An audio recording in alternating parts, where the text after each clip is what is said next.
Bem-vindos a mais um vídeo do canal Conhecimentos da Humanidade. Você já tentou entender tudo que tem no símbolo do Bafomé? Aliás, você sabe quem é o Bafomé? Estamos aqui para mais uma segunda-feira para começar uma nova série sobre simbologia das imagens. Exatamente, hoje nós vamos falar de um símbolo que é muito comum no meio mágico e que gera um pouco de medo fora do meio mágico, que é justamente o Bafomé. Então vamos começar pela imagem clássica desse ser que parece o capeta. Bom, vamos começar falando sobre o nome dele, Bafomé. Exatamente. Teoricamente, esse nome vem de Baf e de Metis, que significa em grego mais ou menos algo como um batismo de sabedoria. Ou seja, ele é um símbolo que ele vem desvelar um segredo e trazer uma sabedoria. Ele ficou conhecido na obra de um cara chamado Eliphas Levi, Dogma e Ritual de Alta Magia. Então o Bafomé, essa é a figura como a gente conhece hoje, é uma criação do Eliphas Levi para colocar ali alguns segredos ocultos para passar isso adiante para quem tivesse olhos para ver. Se tem uma coisa que as pessoas têm medo, é de pentagrama e de seres com chifres. Vamos começar por aí então. O pentagrama, como a gente já falou num vídeo anterior, ele tem uma série de simbologias. Uma delas pode ser inclusive o próprio indivíduo. O pentagrama, a estrela de 5 pontas, é um ser humano de braços abertos, mas também traz toda uma simbologia ligada à luz divina, à iluminação. E além disso, ela apontada para cima é muito auspiciosa, significa que está direcionada ao divino. O chifre, por sua vez, no reino animal, tem uma representação muito importante do vigor, da masculinidade, do poder, e ele, indo para cima, também significa que está direcionado ao divino, ao maior, ao mais alto, ao infinito. Muitas das tribos celtas, por exemplo, usavam o Gamu-Rei como um símbolo daquele deus que é o centro ali da religião, que é o sol. Para quem não conhece, tem uma ciência chamada heráldica, que é justamente a ciência que constrói os escudos e os brasões de família, e na Idade Média era muito comum que famílias tinham ou o veado ou o Gamu-Rei como símbolos heráldicos, porque justamente essa questão do chifre crescer em direção ao divino é como se fosse uma busca por uma conexão, e ao mesmo tempo era um animal extremamente fértil. Isso. Então também tinha essa questão dessa virilidade, desse poder, dessa fertilidade e dessa busca por uma coisa sagrada e divina. Quando os celtas, lá mais ao norte, foram cristianizados, as representações iniciais de Cristo eram com chifres. Exatamente. Então mostrando que os chifres não foi sempre, toda a vida, visto como algo ruim, como é hoje em dia. Se você olhar também, a figura faz um gesto para cima e um gesto para baixo, mais ou menos como o que está acima é igual ao que está abaixo. Cada braço representa um pilar, ou da restrição ou da expansão. Então a mão direita que aponta com um símbolo de ocultismo para essa lua branca, essa lua seria a lua de Resed. Para quem estudou Cabala sabe do que eu estou falando, mas é a mão que aponta para misericórdia, enquanto a mão de baixo aponta para a lua negra, que é a lua de Geburá, que significa o rigor, a justiça.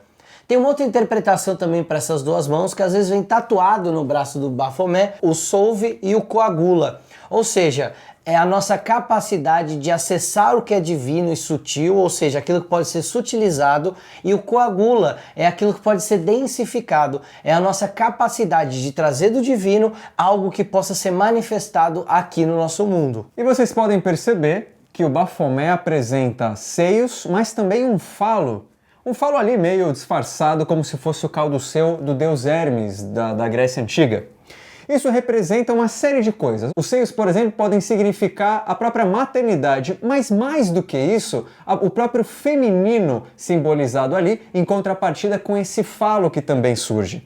Então, o próprio caduceu de Hermes com as duas cobras, como a gente falou num vídeo passado, ele significa a junção do feminino com o masculino, essa importante missão que a gente tem de sintetizar os nossos lados opostos no sentido do gênero, como nas 7 leis herméticas. Então, o seio, junto com o falo, poderia mostrar um ser andrógeno, um ser que alcançou esse equilíbrio entre o lado restritivo e o lado expansivo. Se vocês também olharem para essa imagem, vocês vão reparar que entre os chifres tem uma tocha, tem um fogo ali. Não é uma coroa, é um fogo. Quer dizer, poderia até ser. Muito parecido, mas é um fogo. Isso remete diretamente ao mito de Prometeu, ou ao mito de outras culturas que trabalham essa questão do fogo como algo que veio fazer com que o ser humano criasse a sua consciência divina.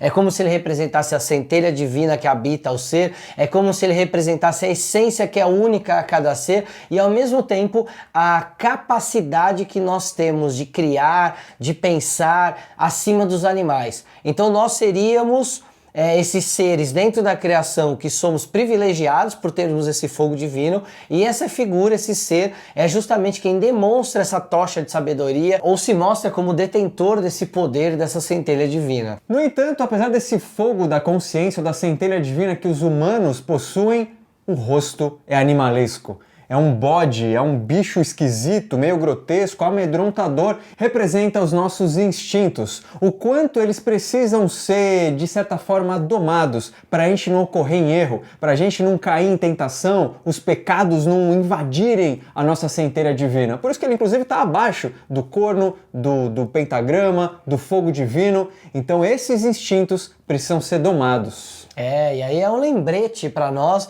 de que se nós domarmos esses instintos, porque ele parte do pressuposto de que se você dominar os seus instintos, a sua alma ela é inatingível, ela não pode ser corrompida. Se ela não pode ser corrompida, é o seu corpo que pode. E são os instintos que fariam essa corrupção. Mas se eles estiverem sobre o jugo dessa capacidade divina que os chifres trazem, que o pentagrama traz, que o fogo traz, então os instintos passam a ser nossos aliados. Mas esse bode também tem asas, e essas asas podem estar ligadas com o elemento ar, com aquilo que é divino, com aquilo que é espiritual. E elas só fazem aquele ser voar se elas agirem como ritmo, agirem juntas de forma sistêmica, rítmica, uma alusão a momentos você está de um jeito, momentos você está de outro, e é comum. O pêndulo vai à esquerda e vai à direita no ritmo compensatório. E o mago sabe usar esse ritmo compensatório de forma a não ficar ai meu Deus, agora eu tô de um jeito, ai meu Deus, agora eu tô do outro, e sabe equilibrar muito bem esse ritmo. Para quem já viu o nosso vídeo da Roda da Fortuna, vai lembrar que a gente falou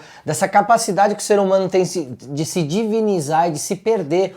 E essas asas também vão representar esses altos e baixos o tempo todo. O quanto a gente procura ascender ao divino, mas o quanto às vezes, como os ícaros da mitologia grega, perdemos as nossas asas e nos deixamos cair à terra. Então é um alerta também de como você deve agir e prestar atenção que para voar você pode usar dos bons ventos quentes para isso. Em algumas imagens a gente pode perceber, diferenciar ali na região do abdômen, uma certa escama de peixe, escama de algum animal marinho. Ele também possui as patas de bode.